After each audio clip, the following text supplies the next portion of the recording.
આપકી અદાલતમાં બીએસપી નેતા માયાવતી પર આરોપ છે કે રાજનીતિમાં એમના પર ભરોસો નહીં કરી શકાય.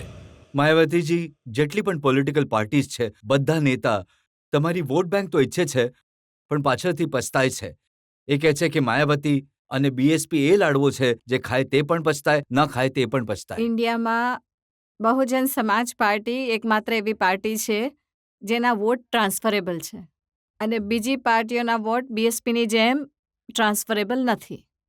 તો એ ઈચ્છે છે કે બીએસપીના વોટ મળી જાય, પણ એ પણ તો જોવાનું છે કે બીએસપીને કેટલો ફાયદો થાય છે, કોઈનું નુકસાન થઈ રહ્યું છે. તો દરેક પાર્ટી પોતાના નફા નુકસાનને ધ્યાનમાં રાખીને કોઈ પણ નિર્ણય લે છે.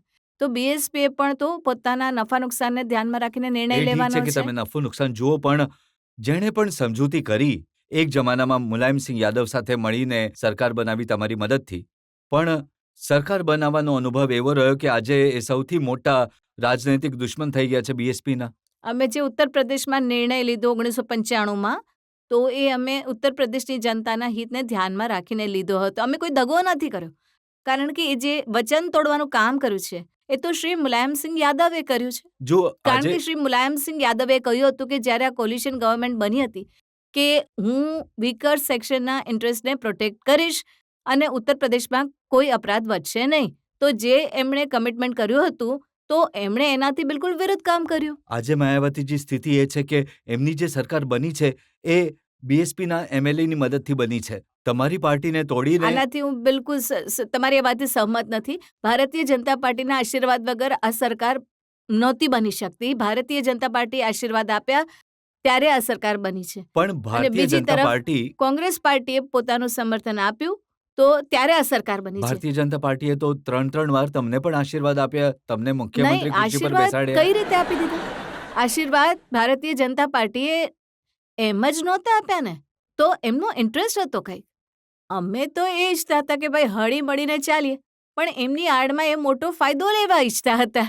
માયાવતીજી, ઇન્ડિયાની અંદર આ પહેલા મુખ્યમંત્રી હતા જેણે પોતાની ખુરશીનું ધ્યાન ન રાખ્યું, વિકર સેક્શનના ઇન્ટરેસ્ટને ધ્યાનમાં રાખીને મેં પોતે હું એ મુખ્યમંત્રીની કહેવા માંગુ છું તમને હોદ્દેથી કે તમે રાજીનામું આપ્યું. પહેલા મુખ્યમંત્રી હતા જેમણે પોતાની સરકાર પોતે જ પાડી રાખી. ના, એ બહુજન સમાજના ઇન્ટરેસ્ટને ધ્યાનમાં રાખીને. માયાવતીજી, પણ હકીકત એ છે કે તમારો ઝઘડો શરૂ થયો જ્યારે જગમોહને, જે અહીંયા નહીં, મંત્રી હતા, આ તો વાત તમને અંદરની વાતની ખબર જ નથી.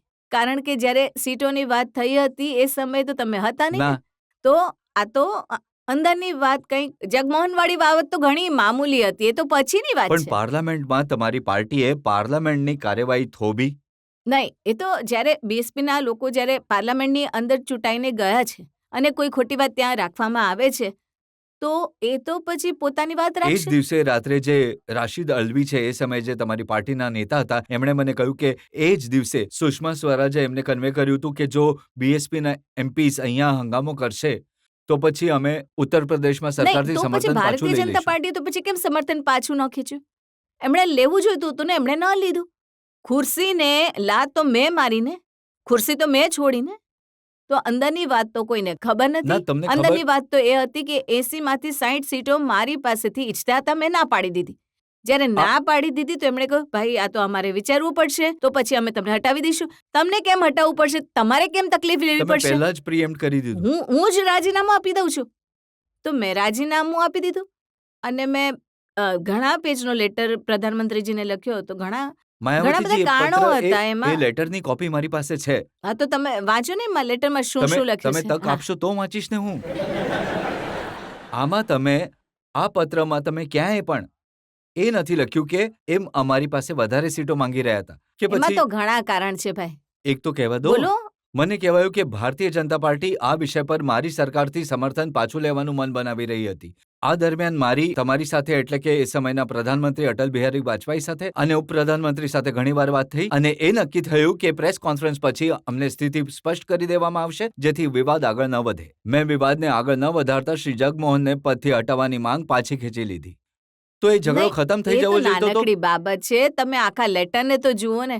શું તમે એક નાનકડી વસ્તુને લઈને ફરી રહ્યા છો? તમે નહીં, હું આખા તો તમારા લેટરને લેટરને લઈને ફરી અરે રહ્યો આ છું. તો 30-32 પાનાનો લેટર હતો જે મેં માનનીય પ્રધાનમંત્રીજીને લખ્યો હતો.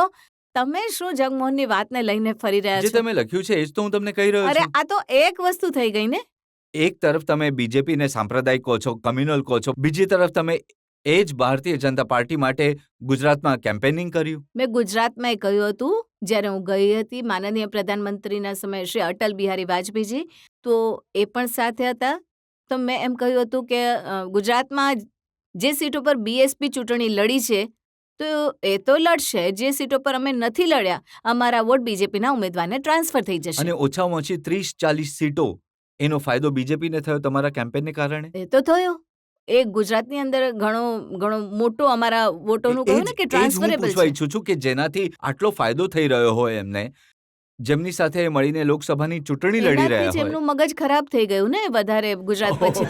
એમને લાગ્યું કે ભાઈ બીએસપી નો વોટ ટ્રાન્સફરેબલ છે, તો એ સેન્ટ્રલમાં ફરીથી એ સત્તામાં આવવા ઈચ્છતા હતા. તો એમણે કહ્યું કે 80માંથી 60 સીટો અમને આપી દો. હું કઈ રીતે એમને 80માંથી 60 સીટો આપી દઉં? કેટલી સીટો તમે આપવા તૈયાર હતા?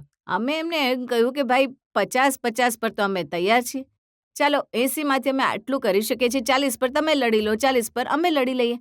પણ 80માંથી 60 સીટો આપી દઈશું, એ પણ ઉત્તર પ્રદેશની અંદર, તો પછી બીએસપી રીતે આગળ પણ વધશે. મારી ફરિયાદ એટલી છે કે આ વાળી વાત તમે આટલો મોટો લેટર લખ્યો, ઓહો, બધી વાતો એ લખી, ઘણી- એ આમાં ન લખ્યું. ઘણી બધી વાતો હતી જે લેટરમાં ન લખી શકાય. નહીં તો એ સમયે જે પ્રધાનમંત્રીજી હતા શ્રી અટલ બિહારી વાજપેયીજી, એ ઘણો મોટો લેટર જોતા તો એ કહેતા શું વાંચવાનું એને, એટલે મેં નાનો કરી દીધો. મેં કહ્યું કે થોડું ચિઠ્ઠીમાં લખી દઈએ, કઈ ઓપન મંચથી આખા દેશમાં લોકોને કહી દઈએ. પણ જ્યારે તમે એમને મળ્યા હતા ત્યારે તમે એમને આ વાતો કહી હતી, ખરું ખોટું સંભળાવ્યું હતું? તમે જાણો છો ને કે હું ક્યારેય ખરી સંભળાવવામાં પાછળ રહું છું કે સોનિયા ગાંધી તમારા બર્થડે પર આવ્યા. સોનિયા ગાંધીએ તમને એમના ઘરે ડિનર પર બોલાવ્યા, તમે એમના પોતાના ઘરે ડિનર પર બોલાવ્યા. આટલી ડિનર ડિપ્લોમસી થઈ પણ એમની સાથે પણ તમે સમજૂતી નહીં કરી. હવે બર્થડે પર આવવું, મારા ઘર પર ડિનર પર આવવું, મારા એમના ઘરે ડિનર પર જવું, તો એને તો રાજનીતિથી જોડીને ન જોવું જોઈએ. આ તો વિભિન્ન પાર્ટીઓ હોય છે, પરસ્પર હળવું મળવું રહે એ છે. બીજા જેના પણ ઘરે ગયા, પણ જો ને એ એ પાસ્ટમાં ડિનરમાં એ જ્યારે આવ્યા હતા અને માનનીય શ્રીમતી સોનિયા ગાંધીએ ક્યારે કહ્યું હતું કે ભાઈ અમારું કોઈ અલાયન્સ થઈ રહ્યું છે? ના, એમણે ના જો એ કહ્યું. રામવિલાસ પાસવાનના ઘરે ગઈ પગે ચાલીને, તો એમને અલાયન્સમાં પાર્ટનર બનાવીને લઈ આવ્યા. હા, એ કરુણાનિધિને મળવા ગયા તો એમને પાર્ટનર બનાવી લાવ્યા. એક તમે જ હતા જેમણે નાના કહી દીધી.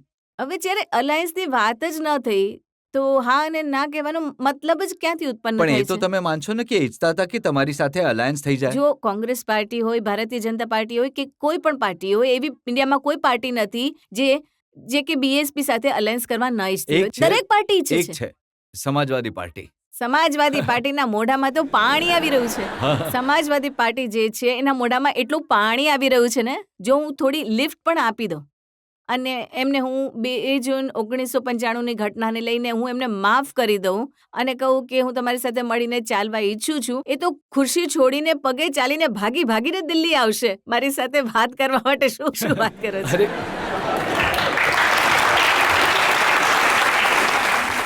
પણ માયાવતીજી, આ એ જ મુલાયમસિંહ છે જ્યારે તમે મુખ્યમંત્રી હતા તો તમે એમની વિરુદ્ધ એટલા બધા કેસીસ રજીસ્ટર કર્યા હતા. મેં કોઈ બદલાની ભાવનાથી કાર્યવાહી નથી કરી. પણ તમે હવે એ કહી રહ્યા છો વારંવાર તમારા જીવનને જોખમ છે ઉત્તર પ્રદેશમાં સમાજવાદી પાર્ટી સરકાર. જ્યારે સાધારણ જનતા ઘણી ત્રાહી કરી રહી છે ક્રિમિનલ એલિમેન્ટ્સને કારણે, અને હું તો એમના માટે ઘણી મોટી એમની દુશ્મન છું, તો મને તો એ ક્રિમિનલ એલિમેન્ટનો સહારો લઈને ક્યાંય પણ મોતને ઘાટ ઉતારી શકે છે. તો શું મારે સાવધાની નહીં રાખવાની? છે કે તમારી તરફ આંખ ઉઠાવીને જોયે? તમે પણ શું વાત એટલે કરો કોઈની છો? હિંમત નથી થતી. હા. હિંમત કેમ નથી થતી? કારણ કે હું એક્સ્ટ્રા કેરફુલ રહું છું. 2 જૂન 1995ની ઘટનાને ધ્યાનમાં હવે રાખીને એ ક્યારે 9 લોકો વર્ષ જૂની વાત થઈ ગઈ માયાવતીજી, એને ભૂલી જાઓ. નહીં, કેવી રીતે ભૂલી શકાય ભાઈ?